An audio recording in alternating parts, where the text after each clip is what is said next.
All right. Well, hello, everyone. Thank you so much for attending this webinar today. We'll be sharing results from a recently released Berkeley Lab study on the state of demand flexibility programs and rates, which was funded by the Building Technologies Office at the Department of Energy. So thank you to DOE and the Building Technologies Office for their support of this work. Next slide, please. My name is Sean Murphy, and I'm joined by my colleagues Cheska Miller and Jeff Deason. We're all energy policy researchers in the Energy Markets and Policy Department at the Lawrence Berkeley National Laboratory. Next slide. First, give a quick roadmap for the presentation. I'll start by providing some background on the project, including our motivations and goals, and then review our data collection approach before discussing our findings on demand flexibility programs. Cheska Miller will then present our results on the demand flexibility rates, and Jeff Deason will close out the presentation by reviewing some key takeaways. We are going to have plenty of time for Q&A at the end, so please add questions to the chat as we're proceeding through the webinar, and we'll keep track of those questions at the end. Feel free to engage with the presentation as it's going, because we really welcome the Q&A. And next slide, please. Demand flexibility has become increasingly important to an evolving energy system. By shedding or shifting load, demand flexibility can reduce carbon emissions and electricity costs, and it can also support the integration of renewable energy. However, there's a lack of publicly comprehensive and consolidated data on the programs and rates that promote demand flexibility. Policymakers and regulators would benefit from this information so they can better set demand flexibility goals and inform program design. This project addresses this data gap by providing foundational data on demand flexibility programs and rates, including information on event structure, incentive types and amounts, enrollment and participation, and program spending and savings. Next slide, please. We identified programs and rates for this project by applying screening criteria to programs and rates found in program database, it's called eSource, as well as on utility websites. We started with eSource for the programs, but to make sure that we aligned our rate and program collection, we identified a set of utilities that accounted for a majority of load in each state. We then reviewed websites and tariff books for both of these utilities. For the programs, we require that they have some technology to flex load and a signal and incentive to flex load. The second criterion was important to us because we wanted to focus on programs that responded to grid conditions, not ones that just promoted the deployment of a technology. We also excluded long-standing programs designed such as behavioral demand response and direct load control switch programs that targeted air conditioners, electric resistance water heaters, pool pumps, and commercial buildings. This exclusion criterion does reduce the number of programs in scope for the analysis, but that was intentional so that we focused on more emerging program designs. For the rates, we required that they have a technology requirement or dynamic pricing.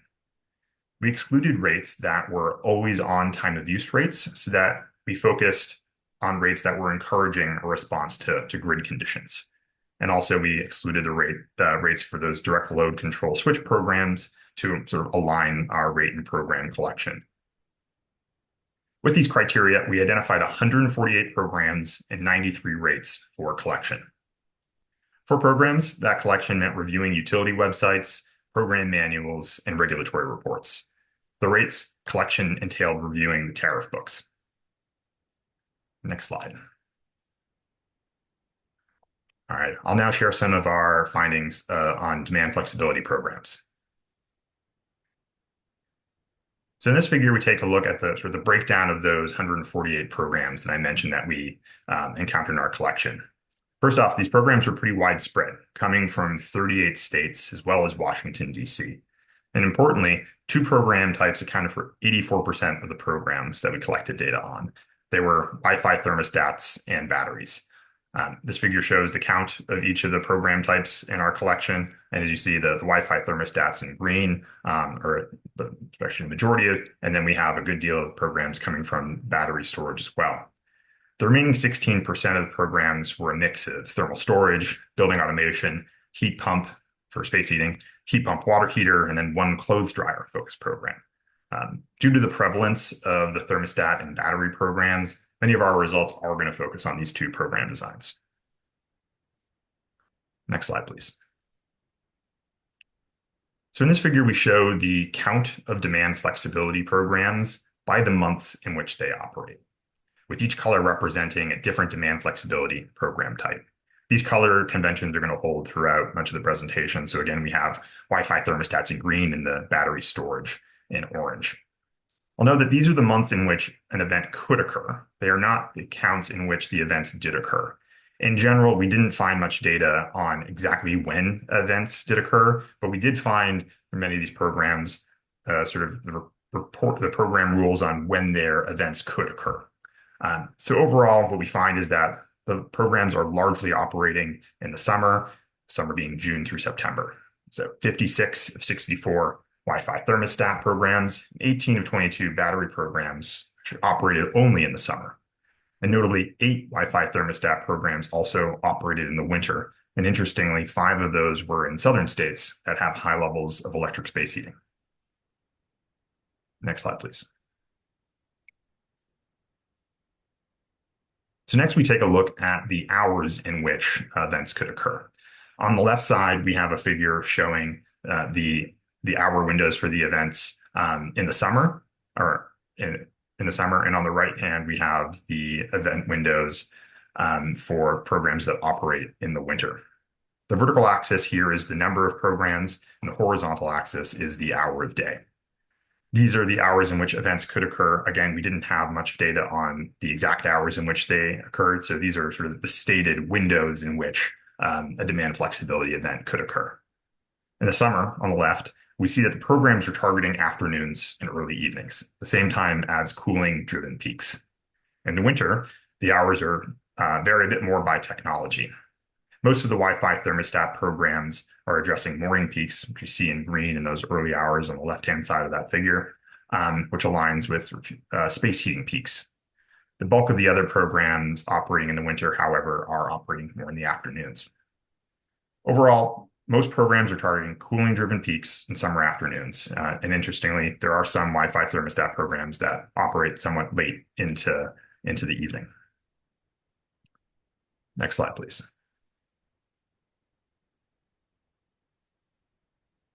Often, programs set a maximum number of events and a maximum length of a single event. On the left, we show the maximum number of events that were reported by these different programs by the demand flexibility technology type. Again, we have Wi-Fi thermostat in green and battery storage in orange as our two most common.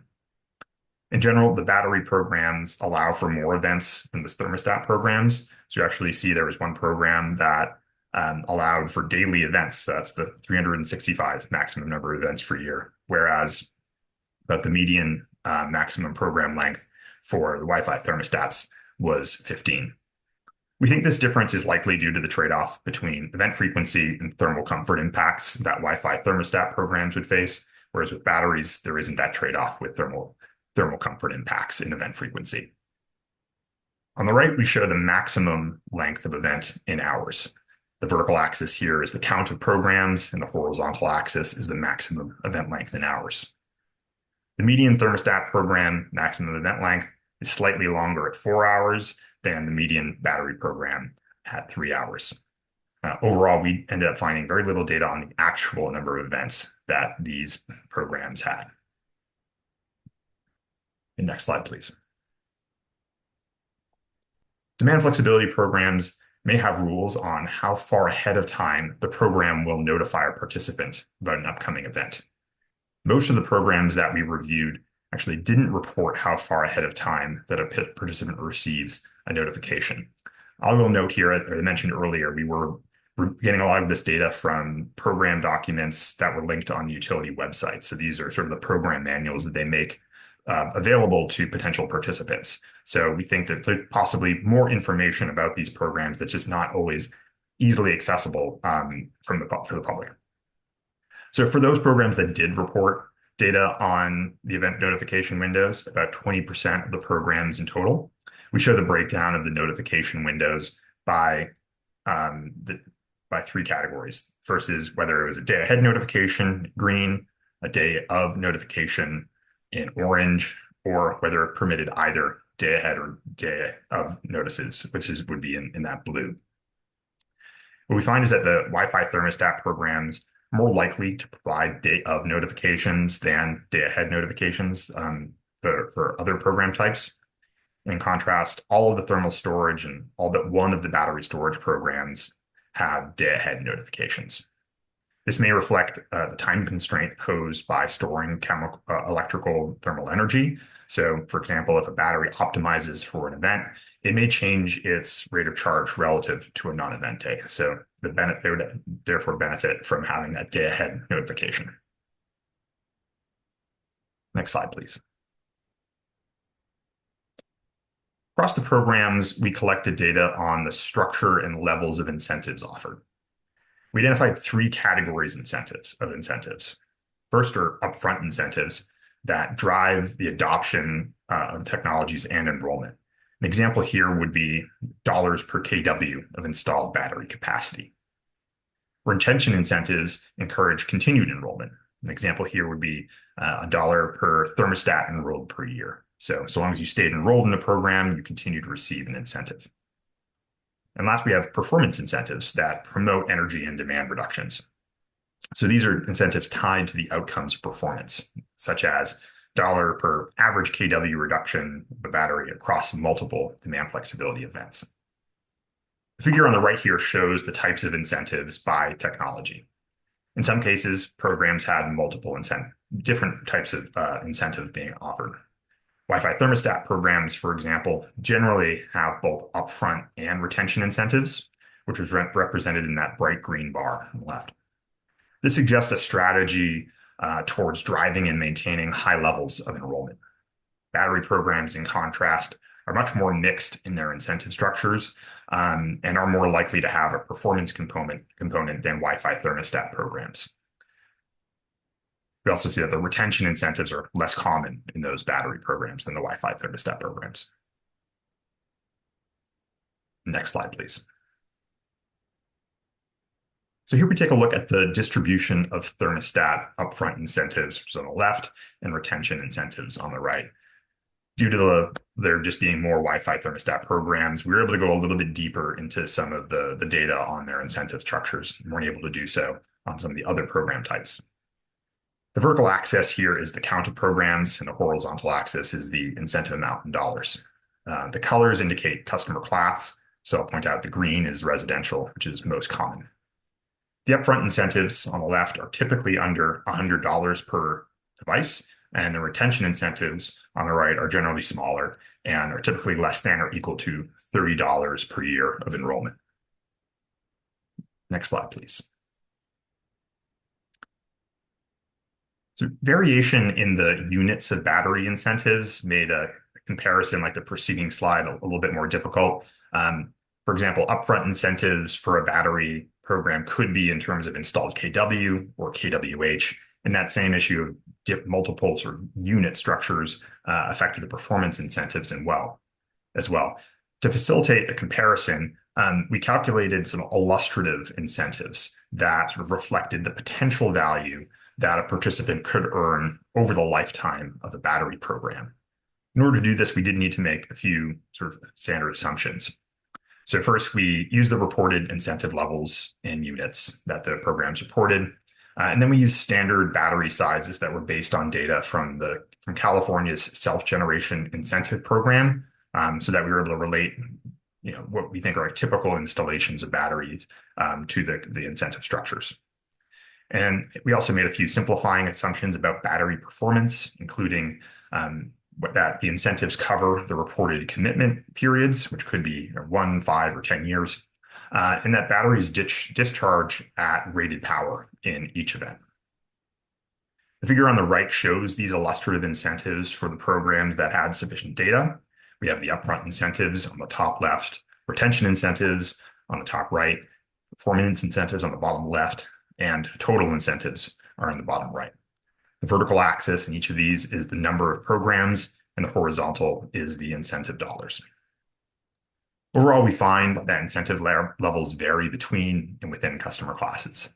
In particular, we'll note the variation in the residential incentives, which are in blue in each of these figures. So for upfront incentives, for example, the residential incentives range from $500 to $5,300. Battery ownership actually explains some of this variation. So the smallest upfront residential incentive is from a program in which a utility actually owned the customer-sited battery. The incentive, therefore, is not designed to offset the cost of purchasing a battery, just sort of the effort for participation. Performance incentives for residential programs also have quite a range. We have note from $6,900 to $10,000. Again, this is over sort of the expected period that the battery program could perform. And that variation in the incentives does in part relate to how long those programs keep their incentives around. So that range from 6,900 to 10,000 also reflects the bookends there are programs that have a 5-year period of incentives and a program that has 10 years of incentives. So the length of the incentives being available has an impact on the total amount of the incentives. Next slide, please. Where possible, we did collect additional data on battery program design. So I'll just summarize some of those key findings here. Generally, the programs involve customer ownership. Though, as I noted, there are some exceptions in which utilities own the batteries and may lease them to customers or just pay them to be installed on a customer site. The battery programs that we encountered did tend to allow standalone systems, that is, ones that don't have to have rooftop photovoltaic installed, and they also tended to allow grid charging. I will note that not every program reported data on these attributes. As you see, we had about 22 programs that had clear data on their treatment of standalone systems. So these statements are based only on the programs that reported data, and if we had complete information on every program, it's possible that these would be different. We also found that program designs balance grid needs with participant needs for backup power. A third of the battery programs reported some rules on reserve capacity available for utility control. These include minimum levels or maximum levels that sort of customer or the capacity reserved for utility control. The maximum reserve capacity levels mean that some capacity is reserved for customers. So if there's 80% that's reserved for the program, then 20% is reserved for customer backup power. Again, it's possible that more programs have rules on reserve capacity, but it just didn't report it in the sources that we reviewed. We'll also note that we did find some programs that did not allow discharges ahead of forecasted major storms so that customers would go into those weather events with the backup power that they would like to have. Next slide, please. In addition to collecting data on program design characteristics, we also looked out for program outcomes that included enrollment, participation, and demand reductions. These data across all the different program types were more limited to a host of reasons that Jeff will touch on later. But with the data that we had, we did want to try and present as many statistics as we could. So this figure shows the share of customers within a given customer class that could participate in a program to give a sense of how many customers were impacted by these programs. We didn't know exactly what the eligible population for any individual program was, so we used the number of customers in a given class as reported by the Energy Information Administration. Overall, the actual enrollment levels for the few Wi-Fi thermostats programs with reported data, which is what we show here, varied from 0.1% to 5.7%, which is quite a range. I'll also underscore the sample size here is small. It's just for the Wi-Fi thermostat programs. So this may not represent the sort of broader population of demand flexibility programs and sort of the levels of enrollment that do exist. This just reflects the data that we were able to find. And next slide, please. So for programs with both savings and spending data, we calculated a first-year cost of saved peak demand. That is the demand savings divided by the cost of administering a program. This figure shows the cost of saved peak demand by the different demand flexibility program categories. So again, we have Wi-Fi thermostats in green and batteries in orange, and then heat pumps in the blue and building automation systems in purple. The sample sizes, again, here are not very large due to the limitations in some of these outcome data. But we do note that for the thermostat programs that we're able to study, the cost of saved peak demand is quite low, with a savings weighted average about $39 per kW. As a reference point, in another Berkeley Lab study that looked at the cost of, say, peak demand for energy efficiency programs, this is lower than what they observed for many lighting energy efficiency programs, which was kind of closer to around $75 per kW. And with that, I'm going to turn things over to Cheska to talk about our rate findings. Thanks, Sean. Yeah. Actually, Cheska, if I could jump in for a quick moment in my role as the moderator, thanks all for asking a number of questions, both in the Q&A and in the webinar chat. You can use either one. I wanted to pause really quickly to just direct a couple of clarifying questions to you, Sean, and then we'll save the rest for the end of the presentation. But the first question is from Debiana Gush. Did you include switch-based programs for space conditioning control, or did you only include thermostat programs? That question may have been in part answered as we proceeded, but go ahead if you want. This is an important clarifying question because there still are a lot of direct load control switch programs out there that affect space heating or space conditioning pool pumps. We excluded those programs so that we would focus on the more emerging program designs. The one caveat there is that we did include sort of direct load control on heat pumps with the kind of thinking that heat pumps are of increasing interest and maybe deployed for electrification reasons. So we were looking for perhaps the union of electrification and demand flexibility. So for sort of longstanding space conditioning programs, direct load control, we did exclude those. Okay. And second question is from Michelle Levinson. Were there any EV-focused programs, or those included within the battery storage bucket? We did not. We also excluded EV programs. Yep, easy answer there. Okay, great. And Cheska, I'm going to turn it now. We'll proceed to you, and I'm going to direct you to the second question there, also from Michelle, Cheska, which I think you can address within your first few slides on always on TOU. So maybe you can take that one when it comes up. Okay. Yeah, for sure. All right. Go ahead, Jessica. Okay, well, thanks, Sean. So now I'm going to talk about our rate findings from this research, which is sort of the second half. We looked at programs and rates. Next slide, please.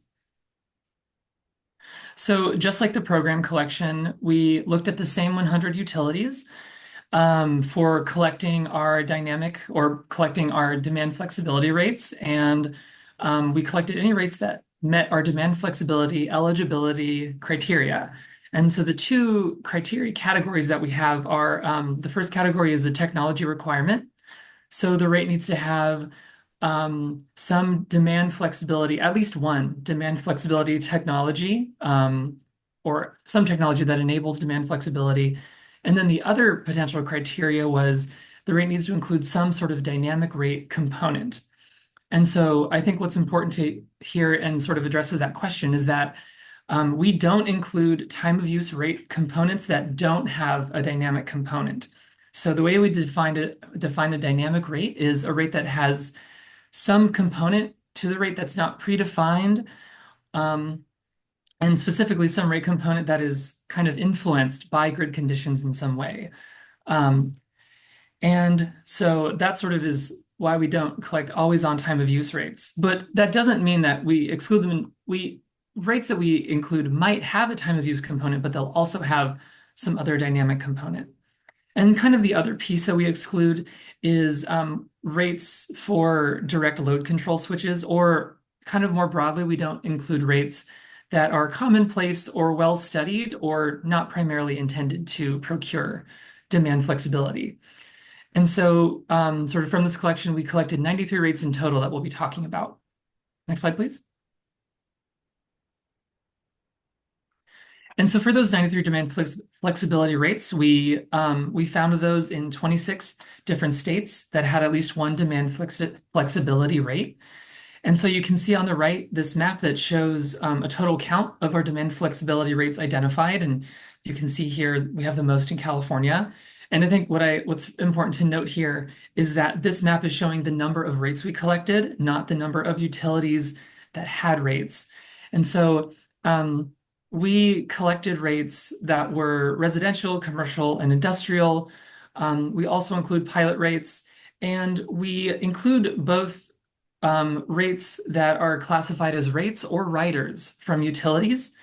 And what's important here is that this sort of can impact the way that we counted rates in some way because we count the rates based on the rate sheets provided by utilities. But some utilities use different approaches to represent their rates and incorporate dynamic elements into the rates they offer. And so an example of this might be Southern California Edison that uses a different rate sheet for different customer sizes and special characteristics. And so what you might have is multiple rate sheets that are all created so that customers have access to a real-time pricing or a storage rate. Whereas a utility like Green Mountain Power only has one rider for their critical peak pricing offering. And so as a result, you get different counts, but we just remain sort of true to the rate sheets provided. And so those are the counts that you see in this map on the right. Next slide, please.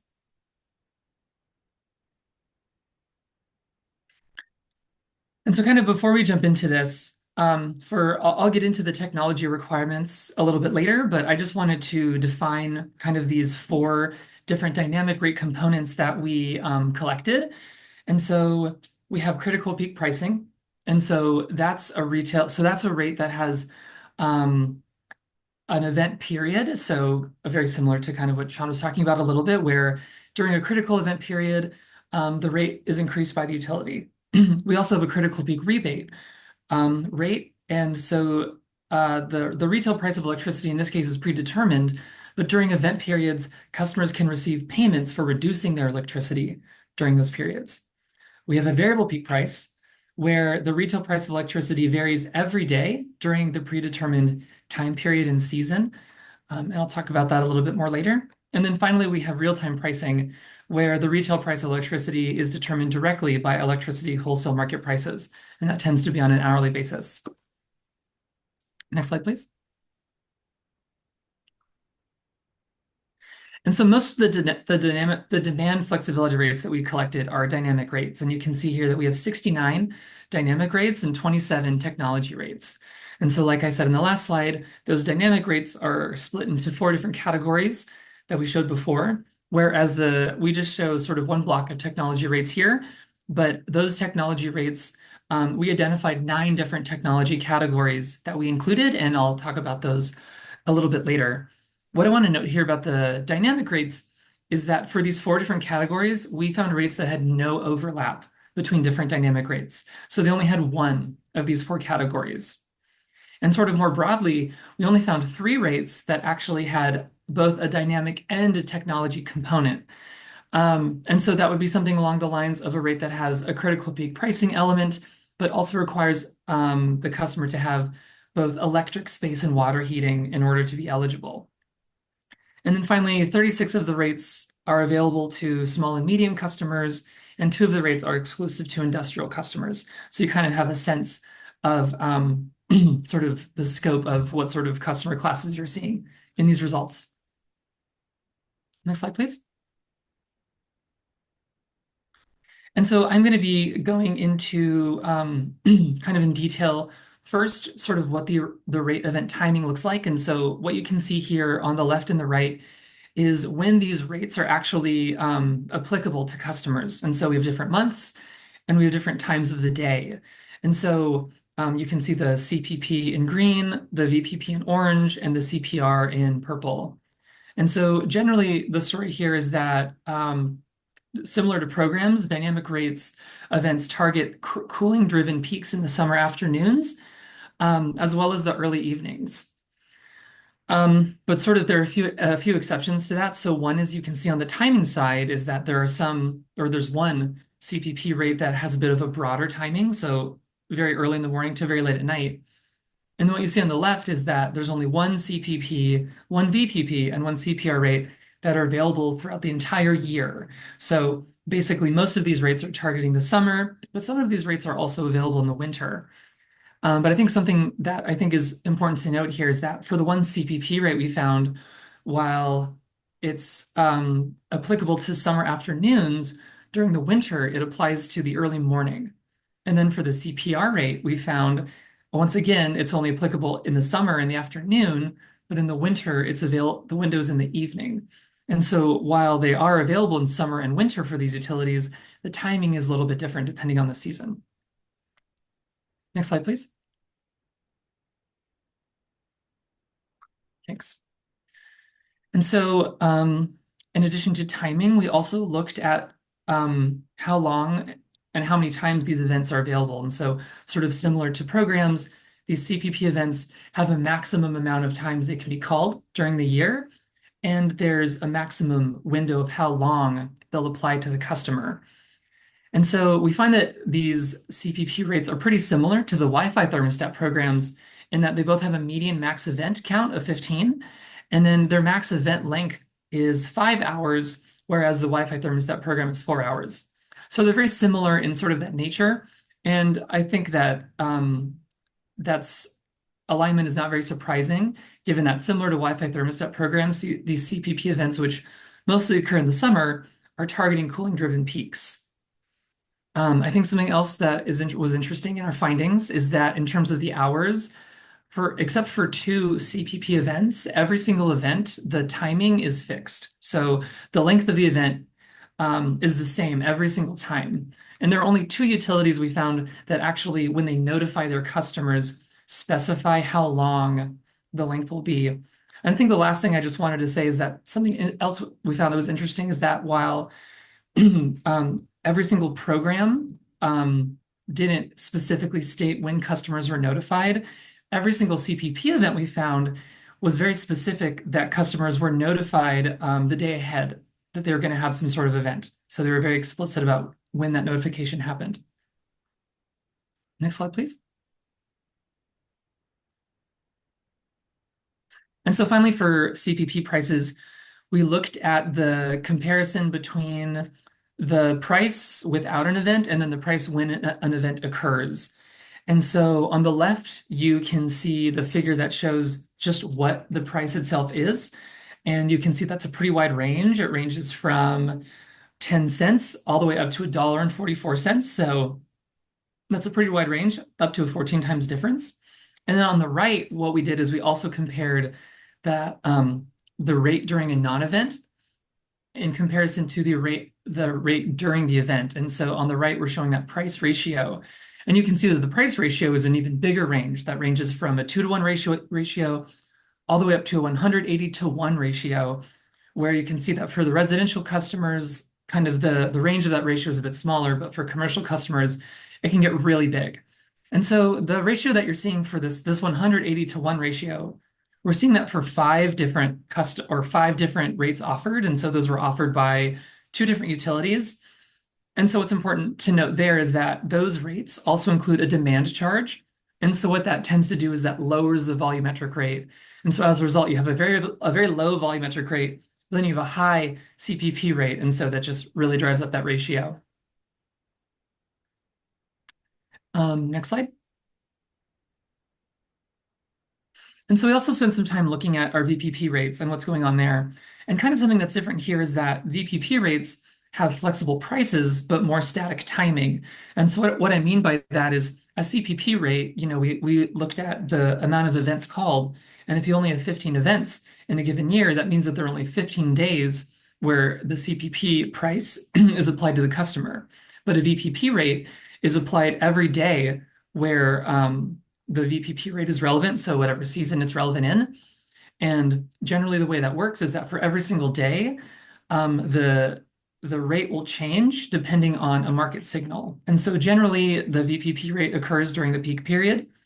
And the way that might work, I think a great example is Oklahoma Gas and Electric. And the way this works is they'll assign their peak price the peak price is based on one of 4 discrete tiers, which you can see in the table on the right. And those tiers are based on the day ahead price. So basically these tiers all apply to some range of a day ahead price ratio.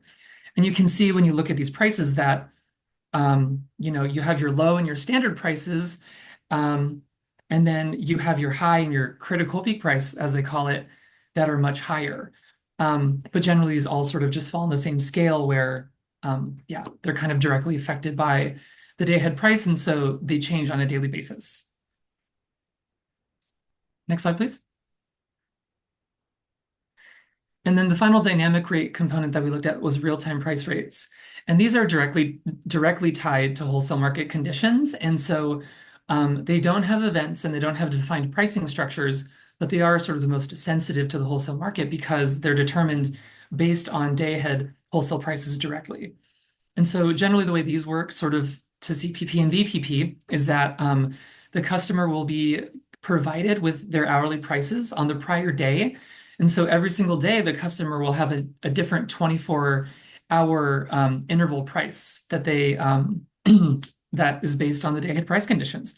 And so it does make it a little bit difficult to characterize because they can take on many different values and they're always changing.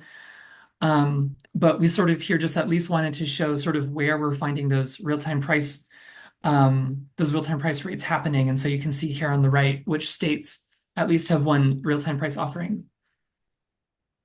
Next slide, please. And then so the other big category we looked at, aside from dynamic rates, was technology rates. And so these are, we collected any rates, like I said, that have some sort of technology requirement that enables demand flexibility.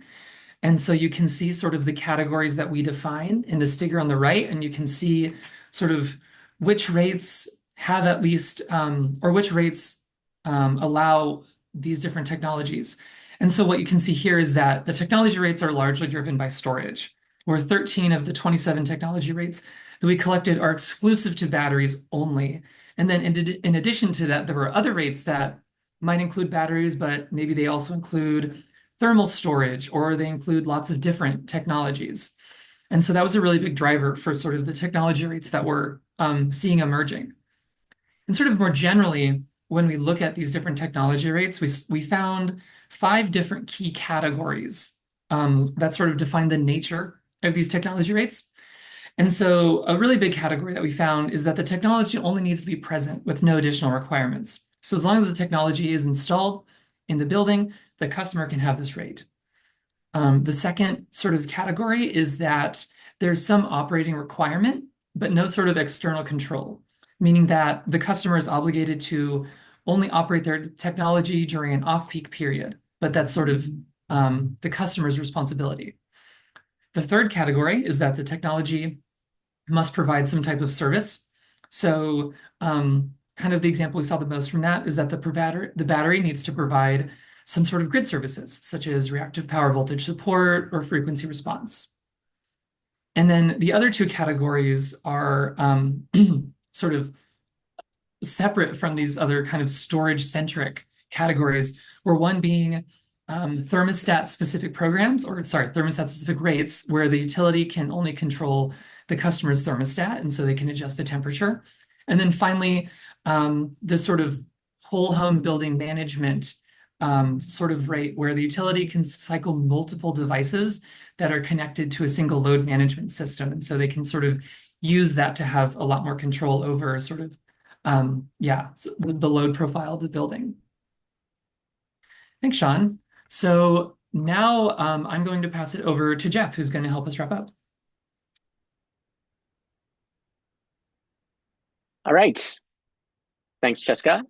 So I'm going to provide a few takeaways here from the project, and then we are going to transition into a question and answer session. So we have a number of questions, both in the Q&A and in the webinar chat.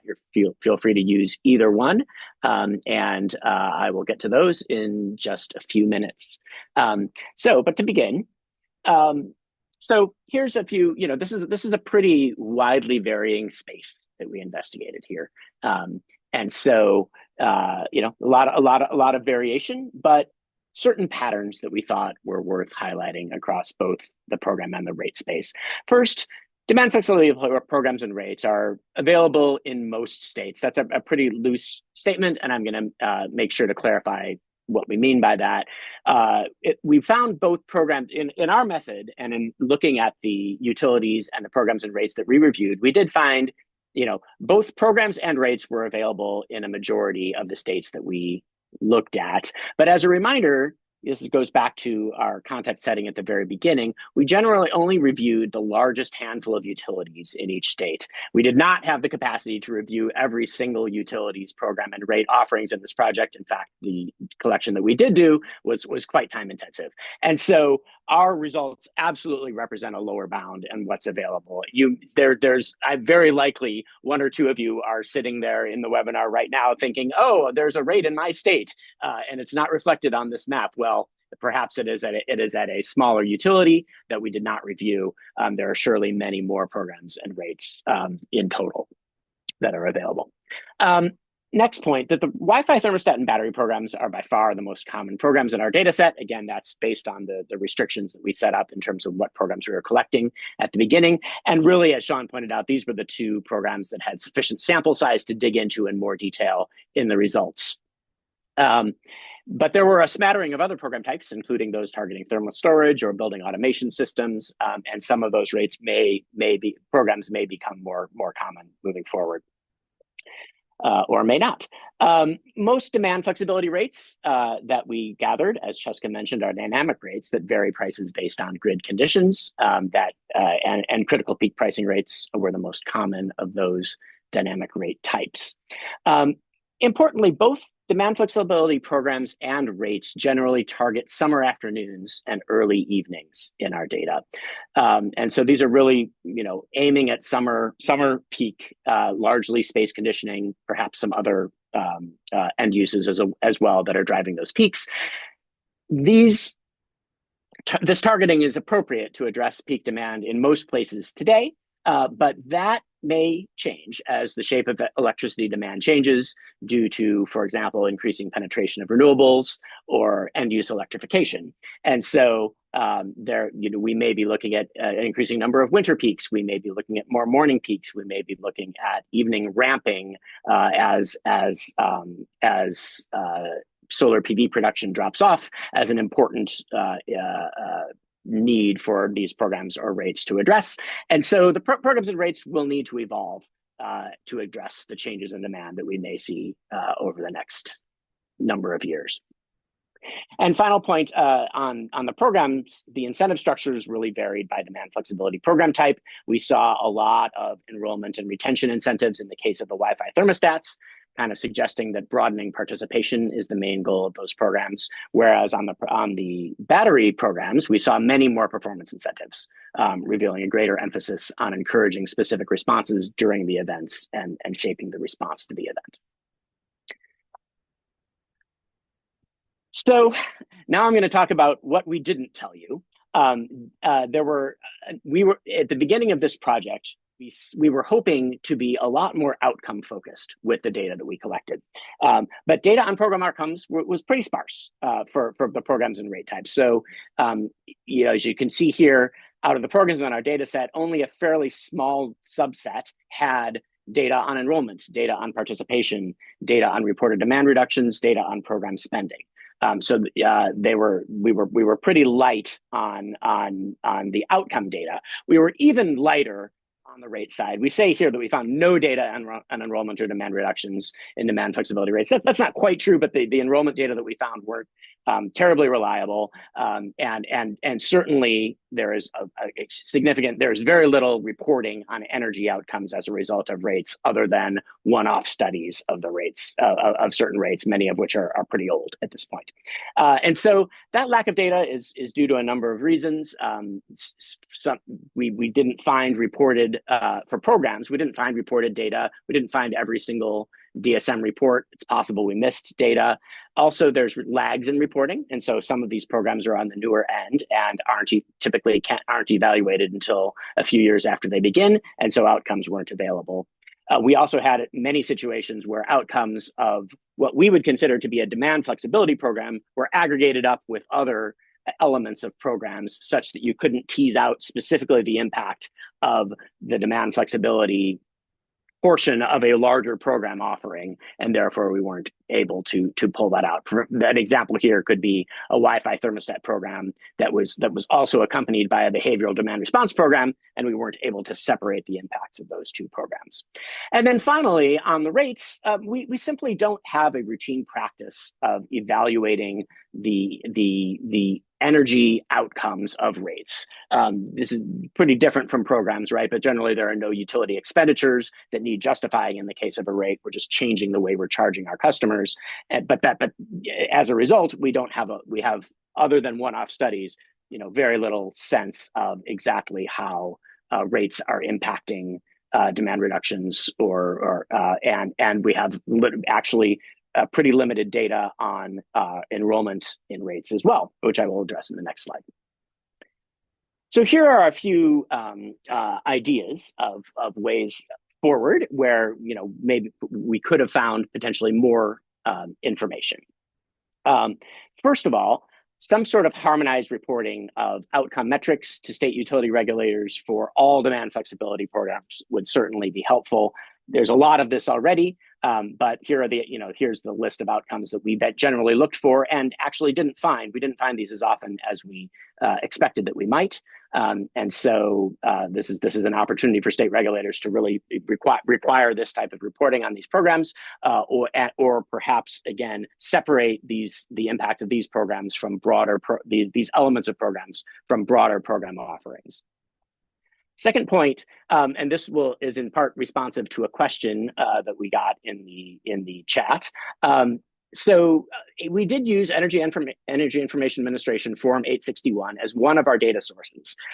However, given the way that we defined our demand flexibility rates, it wasn't as useful as it could have been, in the sense that EIA Form 861 reports an aggregated total of customers enrolled on any dynamic rate offered by a utility.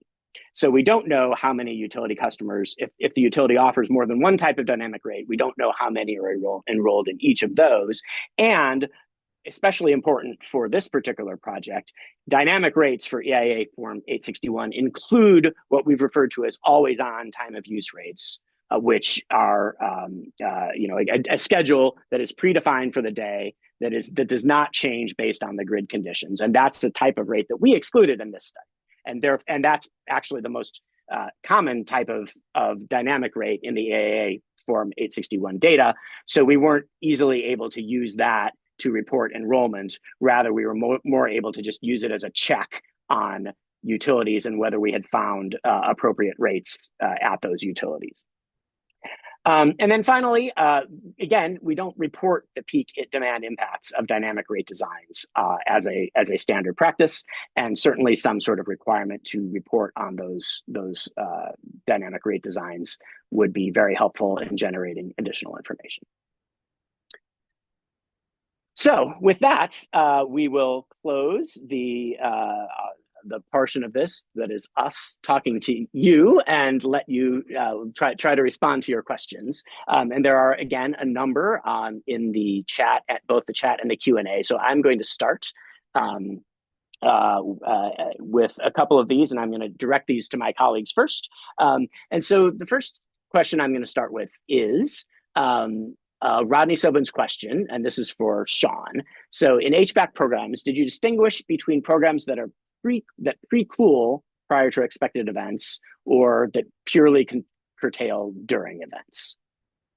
Yes, that's a good question. So we did track whether programs reported any pre-cooling requirements, and we do include some discussion of this in our paper. And I'll note for everyone that we added a link to the chat with a link to the report that has all of these results and some more. So I'm just looking up one of the stats. In most cases, most programs did not report that there was a rule about pre-cooling. I think we found that like 29 of the 82 Wi-Fi thermostat programs mentioned pre-cooling on their websites, and we only saw 17 sort of firm requirements. It might be that in reality that more programs do have pre-cooling requirements. It's just like in the data and the utility websites, that is not being made explicit, and it's maybe further down sort of the path, the participation pathway that those requirements may surface, and we weren't able to determine that information. So I say, in short, we did track it. oftentimes it was not stated on utility websites, and infrequently did they state an explicit rule about pre-cooling requirements, or that pre-cooling was required. I can All direct right. you to page 20 of the report if you want to see additional details. Okay, next question. This is from an anonymous attendee, and either one of you can answer this, though maybe I'll start with you, Sean. What would be the impetus for calling events in the winter season at a 2 p.m. to 7 p.m. period? In the South, our demand response program is all about cooling, thus winter demand response is sort of foreign to me. Good question. So I forget which slide it is, but if we went back to the slide that shows the hours in which demand flexibility events could occur, we're going to see that, the cluster of green between 6 a.m. and 10 a.m., which are the Wi-Fi thermostat programs. That it's in the winter, we expect them to happen in the morning, not the afternoon, sort of precisely what your intuition is. So yeah, there's a couple, most of the programs are operating in the winter there. I think the one program that seems to have that report that afternoon, that might be a program we also included here some programs that just say they operated all the year. So I think they just had like a blanket operations period. So I'm not sure what events those would be in the afternoon. I think it's always possible that there's going to be increasing electric heating in the afternoon as well towards the evening. So that could coincide with a peak. But it might be just that single sort of like all year round program. That's that 2 to 7 p.m. Wi-Fi thermostat program. All right. I want to acknowledge we have a whole bunch of questions. So thank you all for your questions. And there's no way we're going to get to all of them in the next 6 minutes, but I'm just going to keep churning through and get to as many as we can. The next question is about the relationship between programs and rates, from Juan Pablo Velez. What's the relationship between the rates and programs? Does every program have a rate, or are rates an alternative way to do demand flex? Either of you want to speak to that? Where does a rate become a program? So typically we're thinking with rates that you might have a program where a rebate occurs. You might get a bill credit or something, so there's some payment through a rate. But in general, we were thinking of these as sort of separate mechanisms for influencing demand flexibility, and there are occasions in which there is overlap in how sort of a payment is provided. And Jeff's like to add to that. Yeah, Jessica. Yeah. Well, we kind of actually had a third potential collection criteria for our rates, which was to collect any rates that had some sort of relationship to a demand flexibility program. And ultimately, we did find some of those rates, but it was a really small number. And those rates also fulfilled one of the other two criteria. So they either had a dynamic rate component or a technology requirement. So ultimately, we didn't really pursue doing any further analysis on that because we found that it's basically a very small category. And meaning that, it seems like utilities basically tend to sort of separate their kind of demand flexibility goals into rates or programs and not often both.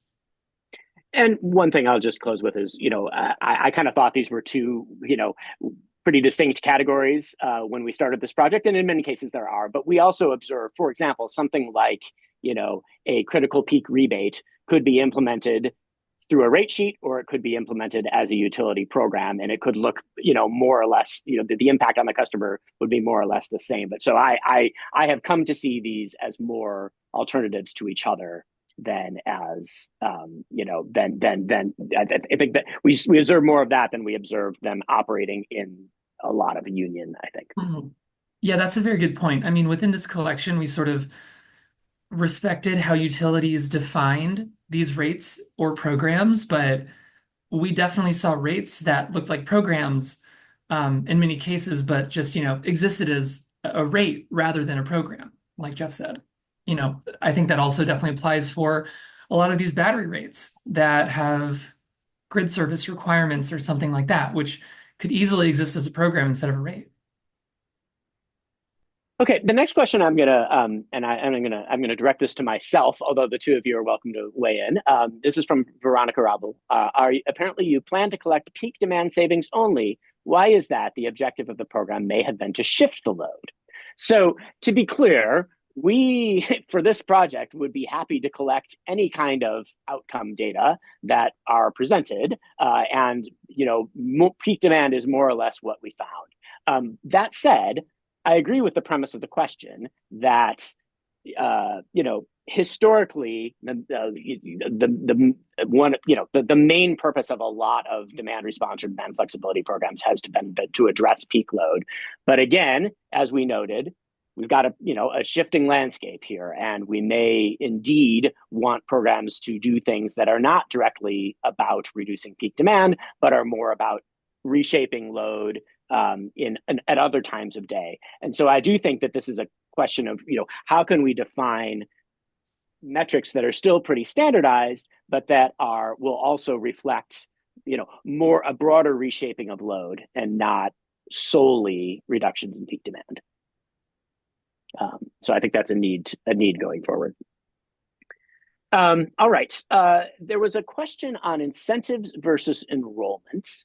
This is from Debyani again, which is, did you look at incentive versus enrollment? So the kind of the share of eligible customers. I think this is probably for Sean.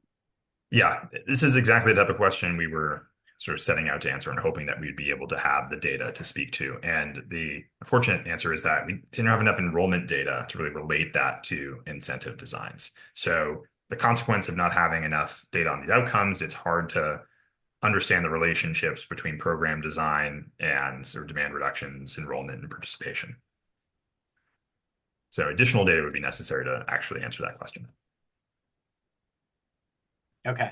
I think we can maybe do one more, and I'm going to wrap two questions together here, which is or a couple of questions about basically, you're telling us a lot of information about what the features are of these programs, but not a whole lot of information about what works, what is effective, what is the optimal incentive, or even how do utilities set the incentives at the levels that they do. And I think this is an appropriate one, perhaps, to close on. And I'll let Sean or Jessica address that if they like. Jessica, since I just answered one, happy to let you take this. Yeah, I think a lot of this collection work, we only used what we had available from the rate sheets and this information, and there were a lot of questions that we would have loved to answer and that we did ask at the beginning of this research that was basically not available to us without, potentially needing to conduct interviews and ask for more information and get data that is sometimes difficult to get or not collected at all. And I think that's a lot of what Jeff talked about at the end. And so I think there's a lot of room for future work, and it would certainly require a lot more than us going and spending a lot of time looking at sheets, but certainly a lot of directions we could go with this. Yeah, and I think that's my answer as well. Is we would love to answer those questions. Today, the sort of the breadth of information to answer that question sort of broadly across programs and rates from a high level, we just didn't find as much as we hoped to. Certainly, there are a number of one-off studies of certain programs or certain rates that provide very valuable information, but our attempts to collect it at a high level was not terribly successful. And I'll add to that. There are a lot of EM and V studies done on utility programs. One challenge is that sometimes the reporting of these efforts is at a higher level than what we're interested in. So Wi-Fi thermostats might be lumped in with residential demand response efforts. So there isn't this sort of program, like what we were calling a program might not be, or the data may not be as granular as we need them. All right, and with that, we are 1 minute over time. So we want to thank all of you for attending today's webinar, and we will do our best to address the questions that we weren't able to get to live in follow-up. And we appreciate all of your participation today. Thank you. Thank you, everyone. Thank you.